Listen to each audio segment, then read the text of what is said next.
बिस्मिल्लाहिर्रहमानिर्रहीम। अस्सलाम वालेकुम students, welcome to CBEL concept based education learning YouTube channel. मैं हमाद अहमद आपका ट्यूटर। आज की इस वीडियो में हम बात करेंगे बीकॉम पार्ट 2 की और इसका सब्जेक्ट है एडवांस अकाउंटिंग। तो स्टूडेंट्स, हमने एडवांस अकाउंटिंग का चैप्टर ब्रांच अकाउंट स्टार्ट किया। आज हम उसकी प्रॉब्लम नंबर 5 करेंगे। बहुत इंपॉर्टेंट प्रॉब्लम है। इंशाल्लाह इस प्रॉब्लम को ना मैं डिटेल से आपके सामने डिस्कस करूँगा, प्रॉब्लम को समझाऊँगा भी, ताकि ये जो थोड़ी सी टफ किस्म की प्रॉब्लम है ना, ये आपको अच्छे से समझ में आ जाए। तो आपने इस वीडियो को लास्ट तक लाजमी देखना है। वीडियो को स्टार्ट करने से पहले आप स्टूडेंट से ये रिक्वेस्ट है, वीडियोस को लाइक करें, चैनल को सब्सक्राइब करें और बेल आइकन को तो ज़रूर हिट कर दें, ताकि जब भी न्यू वीडियो अपलोड हो सबसे पहले उसका नोटिफिकेशन आपको मिल जाए। तो स्टूडेंट्स, हम क्या करते हैं, सोहेल अफजल प्लस MRF की बुक है, चाहे ओल्ड एडिशन की बुक हो चाहे न्यू एडिशन की बुक हो, आप उसको अपने सामने रखें। मैं क्वेश्चन की रीडिंग करता हूँ, तो आपको ना पहले क्वेश्चन समझाता हूँ, फिर हम सोल्यूशन की तरफ चलेंगे। तो क्वेश्चन क्या है, क्वेश्चन नंबर यानी कि प्रॉब्लम नंबर हमारे पास 5 है। From the following particulars prepare the branch account showing profit and loss of branch for the year ended 31/12/2010। अब ये 2010 है, 2010 की जगह आपकी बुक में ना कुछ भी हो सकता है, 2017 हो सकता है, लेटेस्ट जो बुक है, ठीक है। सिर्फ ईयर की तब्दीली आती है, बाकी जो वैल्यूज वगैरह होती हैं ना वो सेम ही होती हैं। अच्छा, आपने क्या करना है, यहाँ तक पढ़ा तो आपने बनाने हैं ब्रांच अकाउंट। नीचे दिया हुआ है पार्टिकुलर्स। तो पार्टिकुलर में सबसे पहले क्या है, ओपनिंग स्टॉक कितना, ओपनिंग स्टॉक है 30,000। गुड्स सेंट टू ब्रांच कितनी है, 90,000 90,000। कैश सेल कितनी है, 1,20,000 1,20,000। तो ओपनिंग स्टॉक क्या है, ओपनिंग स्टॉक ये है ब्रांच का एसेट होता है, ठीक है ना, यानी कि हेड ऑफिस का एसेट होता है, तो इसको डेबिट साइड पर लिखेगा। गुड्स सेंट टू ब्रांच, ये भी हेड ऑफिस ने एक्सपेंस किया होता है, तो ये भी ब्रांच अकाउंट को बनाते वक्त वो इसको डेबिट साइड पर लिखेगा। कैश सेल क्या होती है, इनकम होती है हेड ऑफिस की, जो पूरे साल इस ब्रांच ने ना हेड ऑफिस को चीज़ें बेच कर दी हैं, तो उसकी अमाउंट है 1,20,000। ये इसको क्रेडिट साइड पर हेड ऑफिस लिखेगा। ओके हो गया।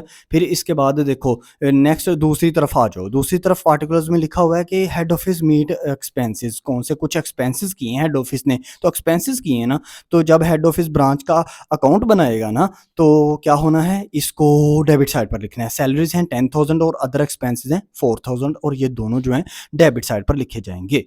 आगे बढ़ते हैं जरा। आगे यह है कि closing stock could not ascertain, closing stock could not ascertain but it is known that the branch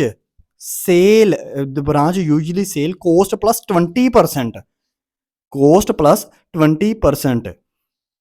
ये कॉस्ट प्लस 20% क्या है, इसकी जरा बात करते हैं ना। आगे बढ़ते हैं। The branch manager is entitled to have entitle of a commission 5% on the branch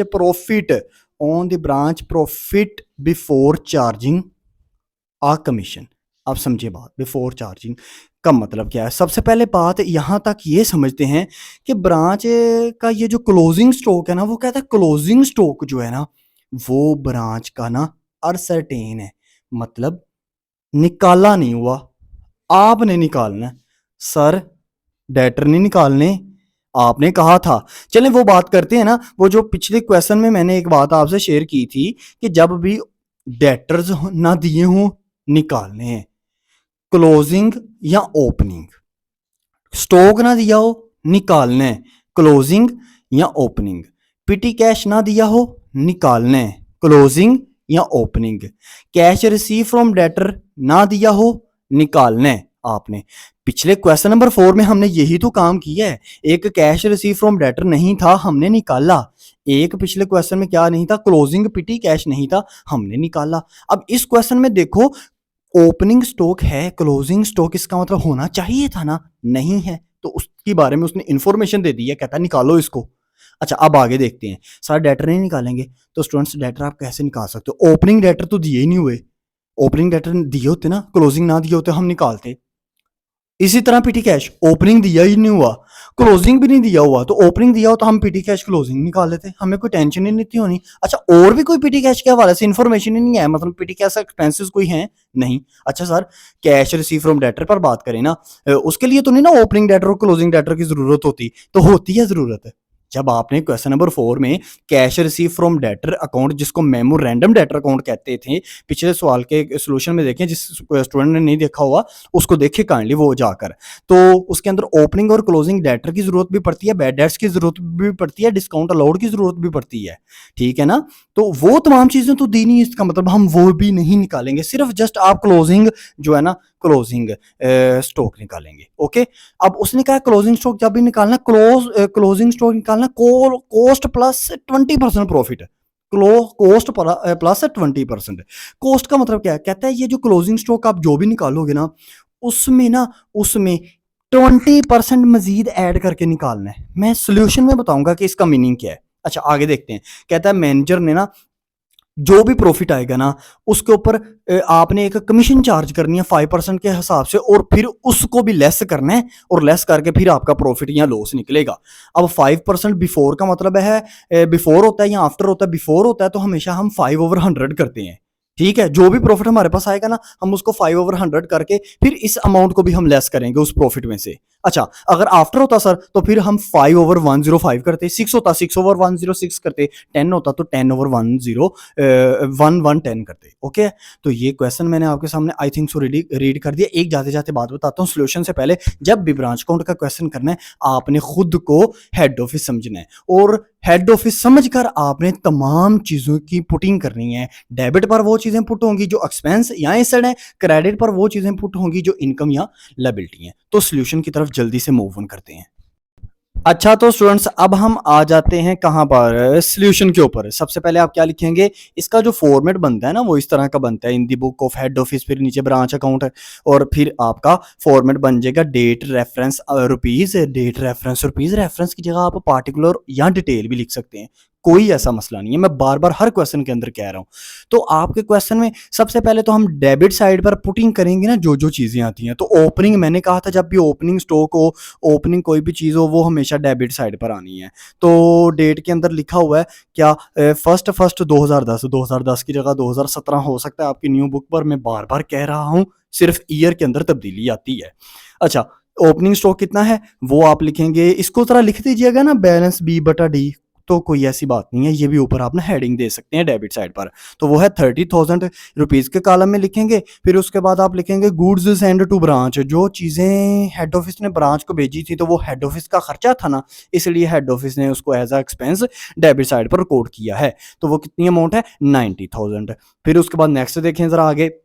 अच्छा कुछ ब्रांच के ना हेड ऑफिस ने खर्चे मीट किए थे, यानी कि हेड ऑफिस की तरफ से ना कोई ब्रांच के खर्चे ना दिए गए थे, खर्चों को पूरा करने के लिए पैसे दिए गए थे। तो डेट आप लिख देंगे 31 दिसंबर 2010 यानी कि 2017। नीचे लिखेंगे सैलरीज कितनी, 10,000 बाहर रुपीज़ के कॉलम में, फिर अदर एक्सपेंसेस बाहर रुपीज़ के कॉलम में उसकी अमाउंट 4,000। तो ये खर्चे हो गए डेबिट साइड पर। क्यों लिखा गया, क्योंकि हेड ऑफिस की तरफ से ना पैसा भेजा गया था एज अ एक्सपेंस इनको मतलब खर्चों को ना पूरा करने के लिए। अच्छा उसके बाद आगे देखें, आगे बड़ी इंपॉर्टेंट बात है। क्या बात ये है कि वो जो मैनेजर ने जो कमीशन देनी थी वो कितनी, वो देखो मैनेजर कमीशन जो भी होती है ना, कमीशन का मतलब होता है कि वो एक्सपेंस है किसका, हेड ऑफिस का। हेड ऑफिस को कमीशन देनी पड़ी। इस ब्रांच का जो मैनेजर था ना उसको 5% के हिसाब से कमीशन देनी पड़ी। अच्छा कमीशन इस वजह से उसको देनी पड़ी कि उसने भाई कुछ चीजें ज्यादा सेल आउट कर दी होंगी ना, तो उसको उसकी कोई इजाफी कमीशन बनती थी, वो उसको कमीशन दे दी। अब कमीशन देनी थी बिफोर चार्जिंग। बिफोर चार्जिंग का मतलब मैंने बताया था कि 5/100 करेंगे। तो सर जी किस अमाउंट का 5/100 करेंगे, ये तो आपने जो कमीशन लिखी हुई है ये 300 आपने आउटर कॉलम में लिख दी है डेबिट साइड पर। तो ये 300 कैसे आई, देखो मैंने साथ लिखा हुआ है नोट नंबर 2। तो आगे वाली पिक्चर पर मूव ऑन करके ना इसका नोट नंबर 2 के अंदर वर्किंग देखेंगे ना हम, तो आपको क्लियर हो जाएगा कि ये 300 कैसे आया। अभी आप यहां पर ये समझ लो कि आपने इसको डेबिट साइड पर क्यों लिखना है, क्योंकि ये कमीशन है, खर्चा है हेड ऑफिस का। हेड ऑफिस को मैनेजर को 300 रुपए ज्यादा देने पड़े हैं उसकी सैलरी के अलावा। तो क्या है, ये हेड ऑफिस का खर्चा, हमने इसको डेबिट साइड पर रिकॉर्ड कर लिया। अब क्रेडिट साइड की बारी है। तो क्रेडिट साइड पर सबसे पहले क्या आएगा, डेट के अंदर आप डेट लिखोगे, क्लोजिंग डेट आपको पता है ना 31 दिसंबर 2010 यानी कि 2017 ये क्लोजिंग डेट होती है। तो यहाँ पर सबसे पहले क्या आ जाएगा, कैश सेल। कैश सेल कितनी थी, 1,20,000। ये आपने अमाउंट के कॉलम में इसकी अमाउंट लिख दी।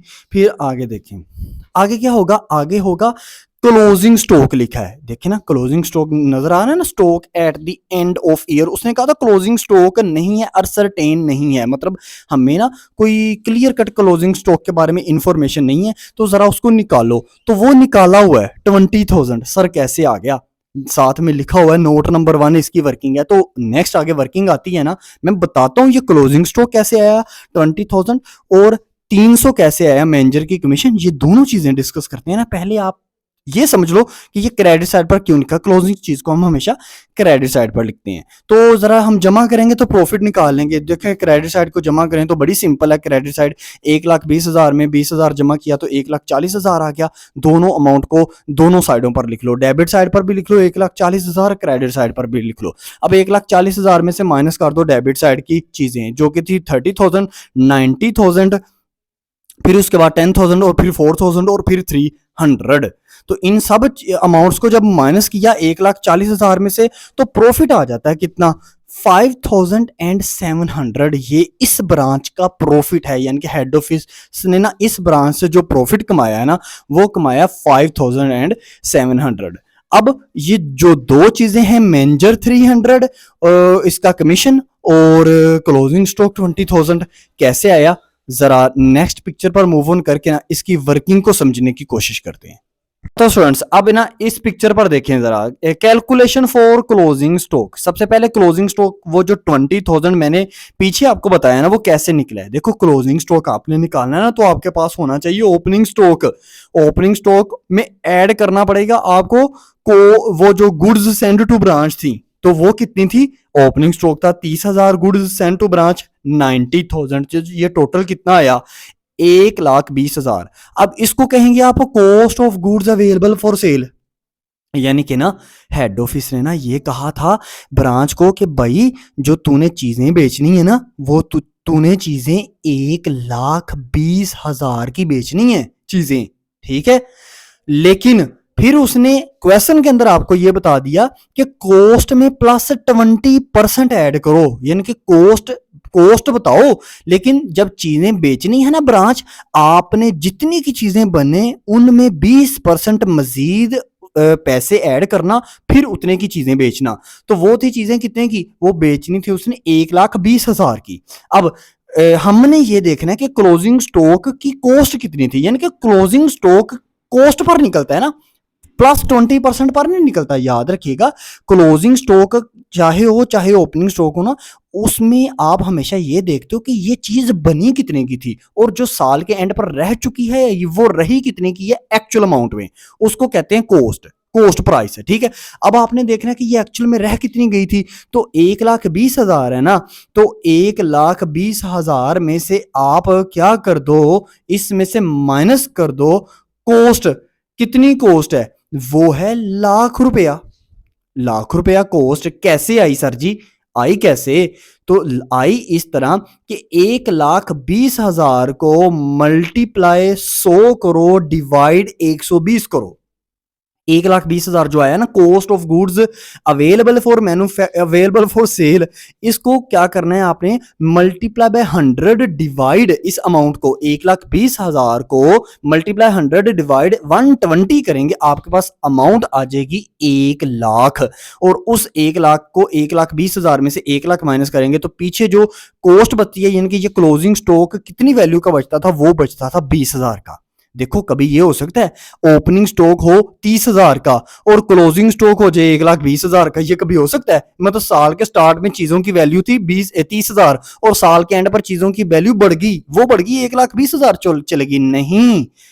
आपको पता है कम होता है, क्लोजिंग स्टॉक हमेशा ओपनिंग स्टॉक से कम होता है, तो इसलिए देखो ये 20,000 ऐसे आया है। ओके हो गया। आपने हमेशा आने वाले क्वेश्चंस में भी जब भी आएगा ना कॉस्ट प्लस 20%, तो आपने हमेशा आपने उस सिचुएशन के अंदर जिस चीज का भी वो पूछेगा, जैसे इस क्वेश्चन में उसने क्लोजिंग स्टॉक का पूछा, तो आने वाले क्वेश्चन में वो जिसका भी पूछे आपने उसकी कॉस्ट 20% जो प्रॉफिट है ना, जो 20% प्रॉफिट पर सेल आउट किया है, यानी कि 1 लाख की चीज है उसको 1,20,000 में बेच दिया है, तो इसका मतलब क्या हुआ, इसका मतलब हुआ 20,000 कमाया गया, वो प्रॉफिट है। आप उसकी कॉस्ट अलहदा कर दो, तो वो हमने कॉस्ट अलहदा कर दी और 1 लाख में से 1,20,000 में से लाख रुपया माइनस किया, हमारे पास पीछे बच गया 20,000 रुपया, तो इसका मतलब हमारा क्लोजिंग स्टॉक इस तरह जो है ना वो 20,000 निकला। ये तो हो गया हमारे क्लोजिंग स्टॉक की वर्किंग। अब आगे देखते हैं हमारी वो जो मैनेजर का कमीशन था, तो देखो वर्किंग नंबर 2 है, उसने कहा मैनेजर की कमीशन आपने किस तरह निकालनी है, कहता है मैनेजर की कमीशन इस तरह निकलनी थी, उसने कहा था कि प्रॉफिट जो भी निकले ना, ब्रांच का जो भी प्रॉफिट निकले, नीचे जरा आप अपना क्वेश्चन पढ़ लीजिएगा ना अपनी बुक से, तो ब्रांच का जो भी प्रॉफिट निकले उसके ऊपर कहता है 5% कमीशन लो। तो ब्रांच का प्रॉफिट कैसे था, ब्रांच देखो मैंने नीचे एक्सप्लेन किया हुआ है आपको, क्रेडिट साइड पे था कौन कौन सी अमाउंट थी, क्रेडिट साइड पर अमाउंट थी 1,20,000, 1,20,000 और था आपके पास 20,000 था क्लोजिंग स्टॉक। इसमें से आपने क्या करना है, 1,40,000 हो गया, इसमें से 30,000 माइनस करें, कौन सा, ओपनिंग स्टॉक वाला, इसमें से 90,000 माइनस करें, कौन सा, गुड्स सेंड टू ब्रांच वाला, इसमें से 10,000 माइनस करें, कौन सा, सैलरी वाला, इसमें 4,000 माइनस करें, अदर एक्सपेंस वाला, तो आपके पास अमाउंट बचेगी माइनस करके 6,000। अब ये आया था प्रॉफिट, अब इसको आपने प्रॉफिट नहीं लिखना 6,000 को, हमने इसके ऊपर 5% के हिसाब से ना ब्रांच के मैनेजर को कमीशन देनी है, तो इस 6,000 पर मल्टीप्लाई बाय 3 डिवाइडेड बाय करें, मल्टीप्लाई बाय 5 डिवाइडेड बाय 100 करें, आपके पास अमाउंट आएगी 300।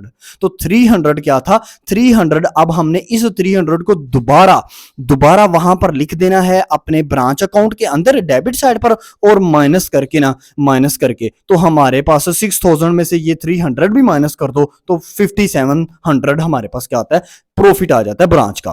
तो एक दफा मैं फिर दोबारा वो पिक्चर पर चलता हूं ना जहां पर मैंने ये काम किया हुआ है पहली वाली पर, तो आपको फिर से दोबारा मैं ना बता देता हूं, लेकिन ये याद रखना ये कमीशन हेड ऑफिस के लिए क्या है, एक खर्चा है और लायबिलिटी है, ब्रांच के लिए लायबिलिटी है, उसने अपने मैनेजर को ये जो है ना ये पे करना है कमीशन 5%, मैंने अंदर आपको एक्सप्लेन कर दिया, इंग्लिश लिखी हुई है, पढ़ लीजिएगा तवज्जो से, ठीक है। तो अब उस पिक्चर पर मूव ऑन करते हैं ना पहले वाली पर, तो मैं आपको बता देता हूं कि ये 300 जो है ना वो लेस करके हमारे पास 5,700 जो प्रॉफिट वो कैसे आया।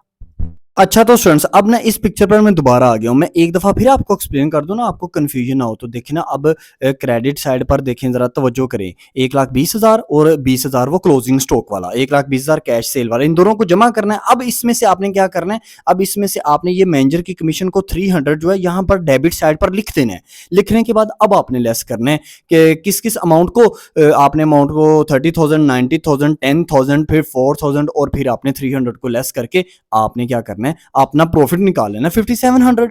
तो अब आप स्टूडेंट्स ना यहां पर ये गलती मत कीजिएगा क्वेश्चन को हल करते वक्त कि आप स्टूडेंट्स ने क्लोजिंग स्टॉक की अमाउंट को पहले लिख लेना है, उसके बाद फिर क्रेडिट साइड को जमा करना है। ऐसे मत करना कि ओनली कैश सेल की अमाउंट जो है ना 1,20,000 उसमें से फिर डेबिट साइड को माइनस करते रहो और फिर कमीशन पहले निकाल लो उस अमाउंट पर और फिर बाद में क्लोजिंग स्टॉक लिखो, तो वो गलत हो जाएगा आपका। पहले क्लोजिंग स्टॉक की वर्किंग करके उसकी अमाउंट 20,000 निकाल के फिर उसके बाद तुमने क्या करना है, उसके बाद तुम लोगों ने ना 30,000 माइनस करोगे, फिर माइनस करोगे उसमें से 90,000, फिर उसमें से 10,000, फिर 4,000 माइनस करोगे तो 6,000 आएगा। तो उसके ऊपर वर्किंग कर लेनी है, 5% कमीशन देना है, वो 300 आएगा, वो 300 यहाँ पर डेबिट साइड में पुट करके फिर दोबारा से तुम लोगों ने क्रेडिट में से डेबिट साइड माइनस करके तो तुम्हारा प्रॉफिट आ जाएगा 5,700 जो कि मैंने लिख दिया। आई होप सो आपको ये क्वेश्चन समझ में आया होगा। अगर फिर भी कोई इशू है, कोई क्यूरी, कोई आपको मसला आ रहा है इस क्वेश्चन से रिलेटेड तो कमेंट सेक्शन में लाजमी पूछिएगा। और इसके अलावा ज़्यादा से ज़्यादा इन वीडियोज़ को ना अपने फ्रेंड्स में भी शेयर करें अगर आपको ये वीडियोज़ अच्छी लग रही हैं, आपको समझ आ रही है तो। अपना ख्याल रखें, अपने इस यूट्यूब चैनल का भी। Thanks for watching. अल्लाह हाफिज़।